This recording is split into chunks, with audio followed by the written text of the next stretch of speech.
स्कंद पुराण। गोकर्ण क्षेत्र में शिवरात्रि के शिव पूजन का महात्म्य और एक चांडाली का परम धाम में गमन। राजा ने कहा, ब्राह्मण, अब मार्ग में कहाँ कौन सा आश्चर्य बात देखी है वह मुझे बताइए। गौतम जी ने कहा, राजन, गोकर्ण में आते समय एक स्थान पर दोपहर के समय मुझे एक स्वच्छ सरोवर में दिखाई दिया कि वह जल पीकर मैं रास्ते की थकावट दूर करूं और घनी एवं शीतल छाया वाले बरगद के नीचे विश्राम किया। उस समय थोड़ी दूर पर मैंने एक अंधी बूढ़ी और दुबली पतली चांडाली को देखा। उसका मुंह सूख गया था, उसने कुछ भोजन नहीं किया था और अनेक प्रकार के रोगों से पीड़ित थी। उसके सब अंगों में कोड़ घाव हो गया था, उसने बहुत से कीड़े पड़ गए थे। वह कमर, पीठ और रक्त से सना हुआ एक फटा सा पुराना वस्त्र लपटा हुआ था। उस दशा को देखकर मुझे बड़ी दया आई। उसने मृत्यु काल की प्रतीक्षा करता हुआ मैं क्षण भर वहीं ठहर गया। इतने में भगवान शंकर पार्षद लाया।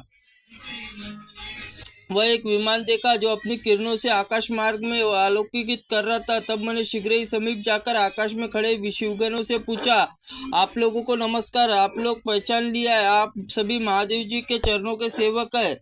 आप इस समय जो यहाँ आने का कष्ट उठाए वह मुझे आपकी यात्रा के संपूर्ण लोगों की रक्षा के लिए आप लोगों का कोई विनोद सूझा है। कृपा करके मुझे बताइए, आप इसलिए किस लिए पधारते थे। शिवजी के दूत बोले कि हम सामने जो बूढ़ी चांडाली मर ली है, इसे ले जाने के लिए भगवान शिव ने हमें आदेश दिया है। यह सुनकर मैंने पूछा, ओह महापातात्मा घोर चंडाली, इस दिव्य विमान पर बैठने की अधिकारी कैसे हो सकती है। यह तो जन्म से ही जीवन भर तक प्राय अपवित्र में डूबी रही है, पाप अनुगमन करने वाली है। इस दुराचारी को आप लोग शिवलोक क्यों ले जाना चाहते हो। इससे कभी शिवजी का पंचाक्षर मंत्र भी नहीं जपाऊंगा, शिवजी का पूजन भी नहीं कियाऊंगा, न कभी भगवान शंकर का ध्यान किया होगा। सत्संग से सदा दूर रहने वाली इस अत्यंत क्रोधी स्वभाव वाली स्त्री को आप लोग भगवान शिवलोक कैसे ले जाना चाहते हो।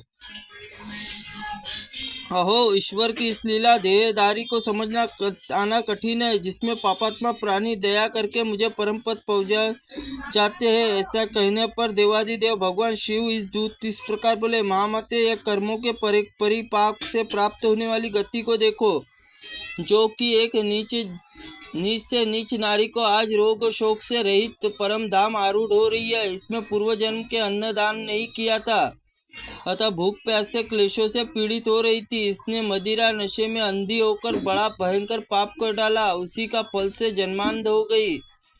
पूर्व जन्म में इसे जानबूझकर गाय के बछड़े को खाया था, इसलिए इस जन्म में यह अतिशय निंदनीय चंडालनी हुई है।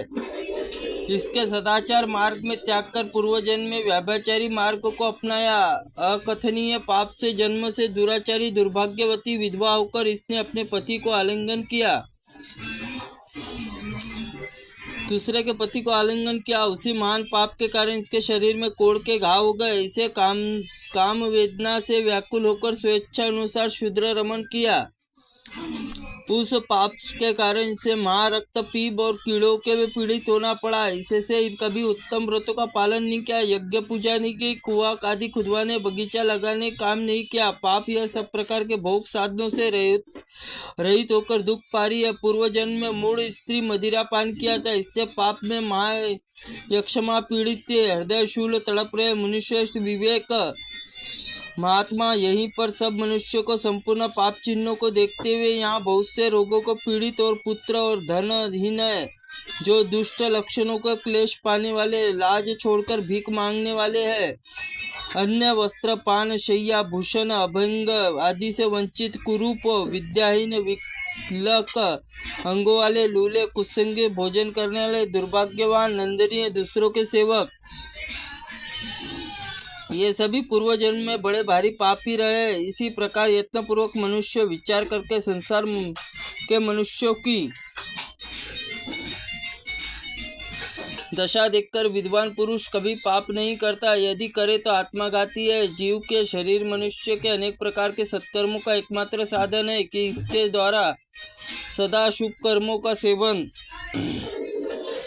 करे, पाप कर्मों में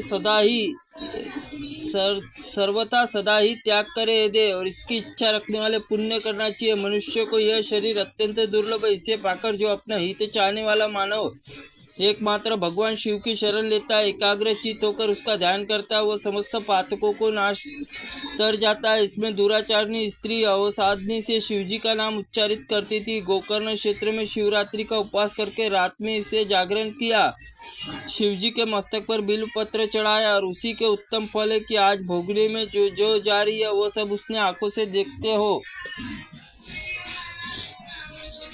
गौतम जी कहते हैं, राजन, इस प्रकार कहकर शिवदूतों ने चंडाली योनि से जीव को खींचकर उसे दिव्य तेज संपन्न कर दिया।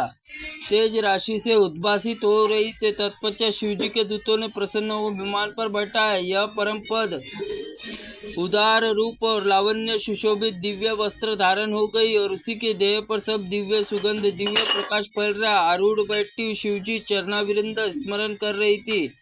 पार्षद भगवान जी के समीप ले गए। उतने समय लोकपाल आश्चर्यचकित होकर सब देख रहे थे। राजन, गिरजापति भगवान शंकर लेश मात्र भक्ति से अत्यंत आश्चर्यजनक महात्मा मैंने तुम्हें बताया, जो समस्त पाप राशि का विनाश करने वाला है। राजन ने पूछा, भगवान परमेश्वर शिव के उत्तम लोक कैसा है? यदि आप मुझ पर दया करें तो शिवलोक का लक्षण बताइए। गौतम जी ने कहा, ब्रह्मा आदि देवेश्वर लोकों में जो अत्यंत दुर्लभ आनंद है, जिस दिव्य धाम में निरंतर विद्यमान रहता है, वह परमेश्वर शिवलोक है। यहाँ सब लोग लांगर जाना पड़ता है। दिव्य प्रकाश और स्थित जहाँ अविद्या अंधकार नहीं, लेश मात्र संयोग नहीं है, वही परमेश्वर शिवलोक है। वहाँ जहाँ काम क्रोध लोभ मद विकार निवास नहीं करते, वहीं जन्म आदि अवस्थाएं नहीं प्राप्त होती, वह परमेश्वर लोक है। संपूर्ण वेदों के एकमात्र प्रधान क्षेत्र में कहा जाता है, जिसमें अधिक उत्तम वैभव कहीं नहीं है, वह परमेश्वर शिव का धाम है। वहाँ जाना योगी जन सदा आसन प्राणायाम प्रत्याहार ध्यान और साधनों से योग मार्ग का सहारा लेकर प्रयत्न करते रहते हैं। जो लोग भगवान शिव की भक्ति से परिपूर्ण, वे ही उस शिव धाम दिव्य धाम को जाते हैं। भगवान शंकर की कथा सुनने और कहने में हर्ष का अनुभव करते हैं। केवल शांति जिनकी स्थिति है, वे सब पूर्ण अनाकरण सुहृद मोह रहित है और संसार चक्र में लांघकर भगवान शंकर के आनंदमय धाम को पहुंचकर सुखी होते। राजेंद्र, इस प्रकार गोकर्ण क्षेत्र में भगवान शंकर स्थान पर जाकर दर्शन समस्त पाप राशि निवारण करो, कृतकृत्य हो जाओ। जहाँ उन समय स्नान करके महाबल शिवजी पूजा और शिव चतुर्दशी एकाग्रता उपवास करके राशि में जागरण और बिल्वपत्र भगवान शंकर का पूजन करो।